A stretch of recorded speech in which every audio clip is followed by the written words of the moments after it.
بسم الله الرحمن الرحيم الحمد لله رب العالمين والصلاة والسلام على أشرف الأنبياء والمرسلين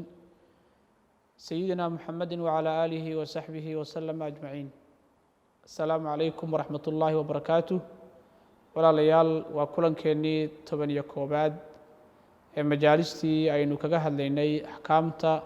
يا آدابتا بشهر رمضان يسي على قفك مسلم كأوفى إلى سنة acmaasha saalixa ah ee ku dhex jirta bisha tan waxaynu ku soo qaadanaynaa kulankeennan maanta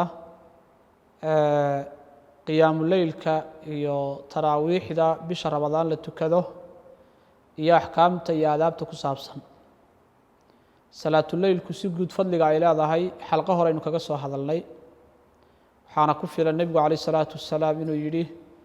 afdalu الsalaati bacda almaktuubati salaatu lleyl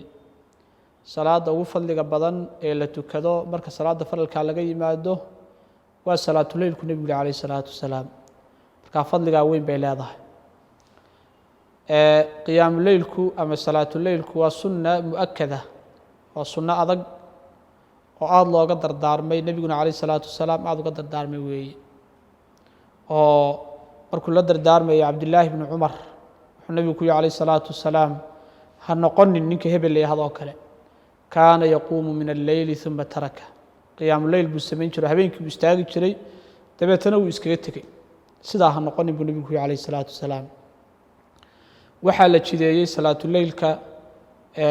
bilowgii hore ee islaamka markii nebigu calayh salaatu wasalaam magaalada maka ku sugnaa marxaladdaa in la jideeyey waxay ku tusinaysaa muhiimadda uu leeyahay oo wakhtigaa hore in la jideeyey inuu aada muhiim u yahay bay ku tusinaysaa waxay kaloo ku tusinaysaa inuu yahay waxyaalaha dadka tarbiyeeya oo dadka hufa oo dhaqankooda wanaajiya sababtoo ah wakhtiga hore maka nebigu joogay calayh salaatu wasalaam waxaa aada loogu dadaalayay jaanibka tarbiyada iyo bulshada in la tarbiyeeyo iimaankooda la dhiso akhlaaqiyaadkooda la hufo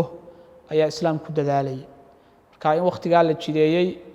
waxay ahayd arrin ku tusinaysa muhiimadda uu leeyahay taraawiixda la tukado bisha ramadaan waxay ka mid tahay salaatuleylka ama qiyaamuleylka unbay ka mid tahay witirku saasoo kale qiyaamuleylku ka mid yahay salaada taraawiixda marka haddaynu qodoba ka nidhaahno qodobka koobaad sida ugu fadliga badan ee ugu fiican waa qofku inuu imaamka la tukado lana dhammaysto oo nebigu sala اllahu alay wasalam xadiiska ka sugan man qaama maca alimaami xataa yansarif kutiba lahu qiyaamu leyla qofka imaamka salaada la bilowda oo la dhammaysta waxaa loo qoraa buu nebigu calayh salaatu wasalaam sidii inuu habeenkii oo dhan taagnaa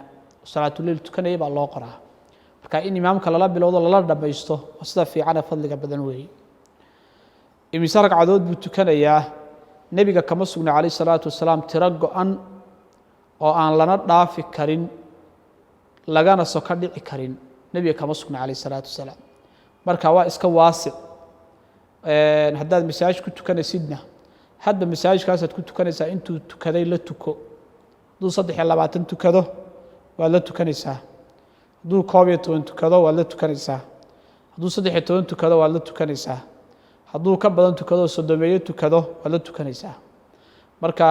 ma jirto tiro go-an oo rasuulka ka sugan calayh salaatu wasalaam oon lana dhaafi karin lagana soka dhici karini ma jirto hadba sidii uun loo kala duwanaado xagga maaragtay jeclaysiga qof walba sida ay maaragtay awooddiisu tahay haddii markaa qofka uu qur-aan badan akhrinayo waxaa u fiican inuu tirada ragcadaha yareeyo